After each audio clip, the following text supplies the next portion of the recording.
My name is Sarah.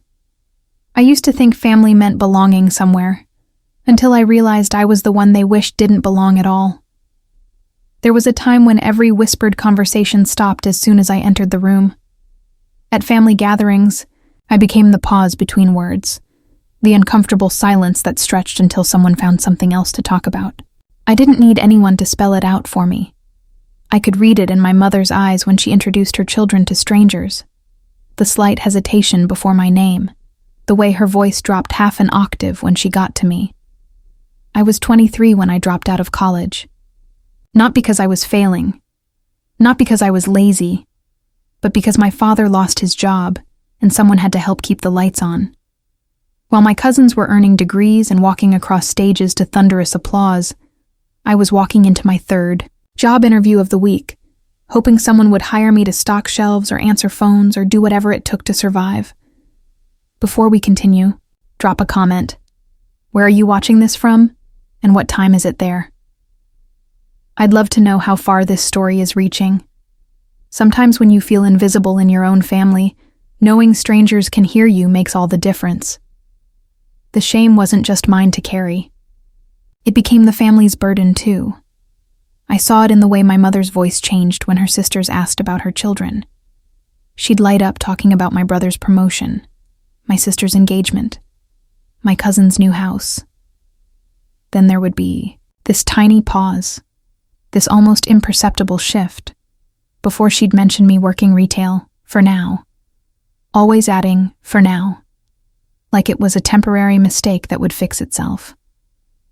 My father stopped looking at me directly somewhere around month 3 of my first job, not with anger, not with disappointment exactly, but with this quiet resignation that felt worse than shouting. He'd built his whole identity around having successful children, and suddenly, one of his investments wasn't paying off the way he'd planned. I became the stock that dropped when everything else was rising. Family dinners turned into performance reviews I never asked for. Sarah's working at the department store, my mother would announce, like she was delivering news of a terminal diagnosis. She's learning responsibility. The words were meant to sound supportive, but I could hear the real message underneath. She's not where she should be, but we're hoping she'll figure it out. My siblings learned to talk around me. Not to me, around me. They'd discuss their careers, their relationships, their futures, and I'd sit there like furniture, present but not really part of the conversation. When they did include me, it was always with this patronizing kindness that made my skin crawl. "How's work going, Sarah?" they'd ask. The same way you'd ask someone how their physical therapy was progressing after an accident. The worst part wasn't the jobs themselves. I actually liked some of them. I liked helping customers find what they needed, liked learning how businesses ran from the ground up, liked the honest exhaustion that came from working with my hands. But none of that mattered to my family. To them, I wasn't building anything. I was just failing to build what they expected. I started avoiding family events. Christmas became an obligation I dreaded. Birthdays turned into reminders of everything I wasn't accomplishing fast enough. I'd show up, endure the polite questions and helpful suggestions, then leave as soon as it was socially acceptable. Sometimes, I'd sit in my car for 10 minutes afterward, just breathing, trying to shake off the feeling that I was disappointing people by existing. My mother developed this habit of sighing whenever my name came up. Not dramatically, not to make a point, but unconsciously, like my very existence was exhausting to contemplate. She'd catch herself sometimes and try to cover it with a smile, but I'd already heard it. That tiny release of air that said more than any lecture ever could. The photographs stopped, including me somewhere around year 2. Not officially. Nobody made an announcement or drew up new rules. But somehow, when it came time for the important family pictures, I was always in the bathroom, or getting something from the car, or helping in the kitchen. The beautiful frame-worthy moments happened when I wasn't looking. I began to understand that I'd become their family secret. Not the kind you whisper about with excitement, but the kind you hope people won't ask about. When neighbors inquired about the kids, my parents would talk about my brother's promotion, my sister's new apartment, and then change the subject before anyone could wonder what the third child was up to. The loneliness of being forgotten while still being present is a special kind of pain. I'd sit at the dinner table, listening to them plan family vacations I wouldn't be invited on, watching them make jokes I wasn't included in, hearing them dream about futures that somehow didn't seem to include me. I wasn't estranged from my family. I was just irrelevant to them. But something happens when you stop mattering to the people who are supposed to love you unconditionally. You start learning to matter to yourself in ways you never had to before.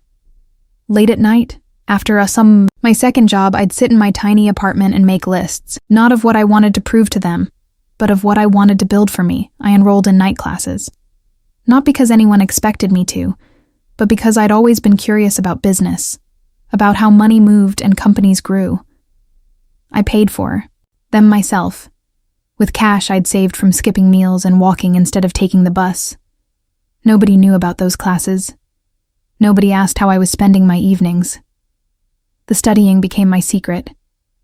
While my family assumed I was just working dead-end jobs and waiting for someone to rescue me, I was learning accounting, marketing, customer service. I was reading books about entrepreneurship in break rooms and listening to business podcasts. While I folded clothes, I was building something they couldn't see. My first business idea came from desperation. I was working at a cleaning company, watching how disorganized they were, how many clients they lost because of poor communication and missed appointments. I started taking notes, not to complain, but to understand. I saw inefficiencies everywhere, wasted time, frustrated customers, employees who wanted to do good work but didn't have the systems to support them. I saved every extra dollar for 8 months, not for anything fun, not for new clothes or nights out, but for the possibility of something different. I ate ramen and peanut butter sandwiches. I walked everywhere. I bought my work clothes at thrift stores. My family saw the thrift store clothes and the walking and the cheap food as further evidence of my failure. They didn't see the bank account. Slowly growing, the business plan I was writing in notebooks I kept hidden in my bedroom. When I finally had enough money saved to start my own cleaning service, I didn't tell anyone. I registered the business on a Tuesday afternoon during my lunch break from my retail job. I printed my first business cards at the library. I created a website using a free template and skills I'd taught myself from YouTube videos. My first client was Mrs. Patterson, an elderly woman whose regular cleaning lady had moved away. She hired me because I was the only one who answered her call on the first ring and actually listened to what she needed. She paid me $40 for 3 hours of work, and it was the most meaningful money I'd ever earned. Within 6 months, I had 12 regular clients. Within a year, I had 25 and had to hire my first employee. The business grew, not because I was lucky, but because I treated it like it mattered. I showed up on time. I did what I said I would do. I solved problems instead of creating them. My family had no idea. To them, I was still just Sarah who worked retail and didn't have her life figured out. They didn't know about the business bank account, the growing client list, the employees who depended on me. They didn't know because they never asked about anything deeper than how's work, and didn't wait for an answer that lasted longer than fine. I moved out of my tiny apartment into a modest 2-bedroom house. Nothing fancy, nothing that would draw attention, but something with space to breathe, and a yard where I could sit outside and think. My family assumed I was struggling more than ever, maybe getting financial help from someone they couldn't identify. They worried about me in the abstract, but never asked concrete questions about how I was managing. The business kept growing. I hired more employees, expanded the services we offered, developed systems that worked. I wasn't trying to get rich. I was trying to build something stable, something that couldn't disappear overnight if someone else made bad decisions. I was trying to create the security that I'd learned not to expect from anyone else. Then life started happening to everyone else. My father lost his job on a Thursday in March. 27 years with the same company, and they eliminated his position during a restructuring. He was 54 years old, too young to retire, too experienced, to start over easily. For the first time in my adult life, I saw my father look uncertain about something. My brother's investment portfolio collapsed 6 months later. He'd been so confident, so sure he was smarter than the market. He'd leveraged everything. His savings, his retirement, even borrowed against his house. When the companies he'd bet on failed, he lost everything except the debt. My sister's marriage fell apart that same year. The perfect husband with the perfect job turned out to have a perfect addiction to gambling that she'd somehow missed. He emptied their joint accounts, maxed out credit cards in her name, and disappeared one weekend while she was visiting friends. She came home to foreclosure notices and a note that said he was sorry but couldn't face what he'd done. One by one, the pillars of success my family had built their identities around began to crumble. The people who'd been held up as examples, who'd been proof that our family was going somewhere, suddenly had nowhere to go. And then something strange started happening. My phone began to ring. The first call came from my mother on a Tuesday evening. She never called just to chat. Our conversations were always scheduled around holidays or family obligations. But there she was, her voice smaller than I'd heard it in years, asking if I knew anything about unemployment benefits. My father was too proud to research it himself, she explained, but maybe I'd learned something from all those jobs I'd had. I walked her through the process. I helped her understand the paperwork, explained the timeline, gave her the websites and phone numbers she needed.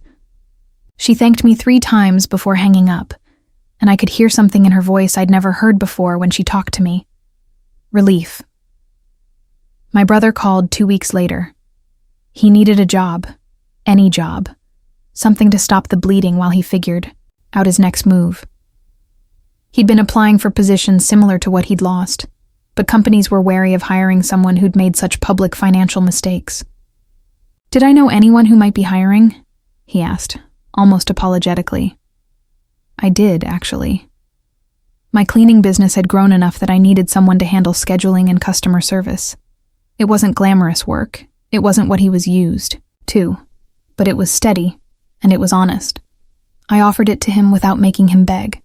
He took it without making excuses. Watching my brother learn to answer phones and coordinate schedules was surreal. This was the same person who used to give me lectures about applying myself and reaching my potential. Now he was learning. Systems I'd developed, following procedures I'd created, working for a company I'd built from nothing. He was good at it, actually. Better than I'd expected. He had people skills I'd forgotten about, and once he stopped being embarrassed about the work, he started being helpful to customers in ways that surprised me.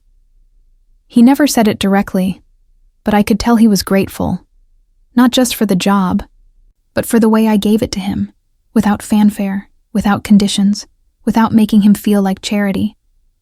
My sister showed up at my door on a rainy Thursday in November. She'd been staying with friends since the divorce, but that arrangement was wearing thin. She needed time to rebuild, she said, maybe a few weeks to get back on her feet. She looked exhausted in a way that had nothing to do with lack of sleep, had space. The second bedroom in my house had been sitting empty, furnished but unused, waiting for a purpose I couldn't have predicted. I told her she could stay as long as she needed to. No rent, no timeline, no questions about her plans. Just a safe place to figure things out. She cried when I said yes. Not dramatic tears, but quiet ones that seemed to surprise her. Later, I realized it might have been the first time in months that someone had offered her help without expecting anything in return. Having my sister in my house changed our relationship in ways I hadn't anticipated. She saw how I lived now, not struggling, not barely getting by, but comfortably. She saw the business phone calls, the employee schedules on my kitchen table, the bank statements I didn't try to hide. She started asking questions I'd never heard from anyone in my family before. How did you build this? How did you know it would work? How did you get people to trust you? I found myself explaining my business to her over dinner, telling stories about difficult clients, and problem solving, and the satisfaction of creating something from nothing. She listened in a way my family had never listened to me before, with genuine interest, without judgment, without the underlying assumption that whatever I was doing was temporary or insufficient. My father's job search stretched into months. At 54, with specialized experience in an industry that was shrinking, he discovered that his resume wasn't opening the doors he'd expected. The companies that were hiring wanted younger employees they could pay less, or they wanted people with different skills altogether. He started spending time at my house, not officially moving in, but showing up in the mornings with coffee and staying until evening. At first, I think he was just avoiding the emptiness of his own house, the constant reminder of his unemployment. But gradually, he started helping with small things, organizing my office, fixing a leaky faucet, cleaning out my garage. One afternoon, I found him reading one of my business books. He looked almost embarrassed when I caught him, like he'd been snooping through something private. But then he asked me about it. Really asked, like he wanted to understand. We ended up talking for 2 hours about cash flow and customer retention and the difference between revenue and profit. He'd never asked me about my work before. In all the years I'd been building my business, he'd never shown curiosity about what I actually did all day. Now he wanted to know everything: how I'd gotten started, how I found clients, how I managed employees, how I made decisions. It was my father who finally said what nobody else had acknowledged yet. We were sitting on my back porch one evening, watching the sun set over the yard I'd bought with money I'd earned from work he'd once dismissed as beneath our family name. "I don't understand how you did this," he said quietly. "All those years, we thought—" He trailed off, but I knew what he'd been about to say. They'd thought I was failing.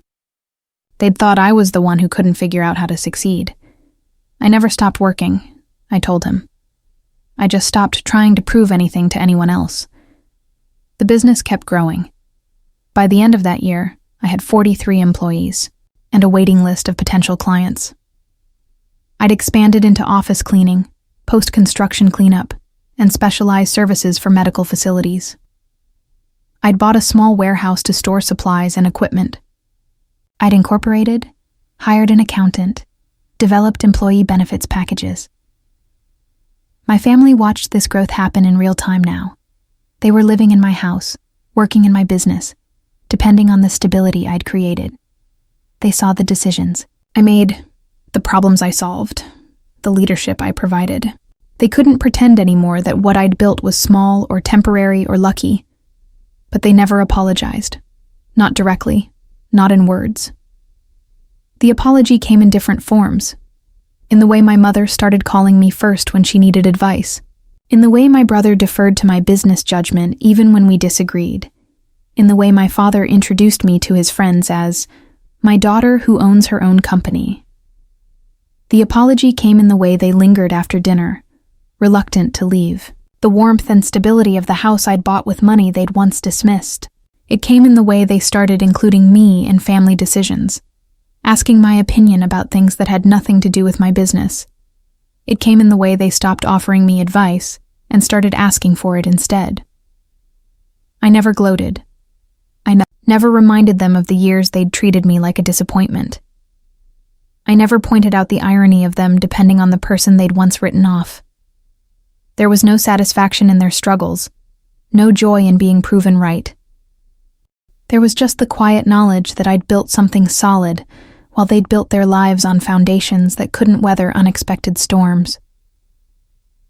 The most profound change wasn't in how they treated me, but in how I felt about myself. For years, I'd carried their disappointment like extra weight, accepting their assessment of my worth as fact.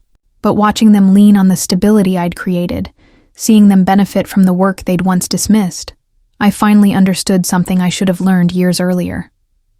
Their opinion of my success had never been about my actual success.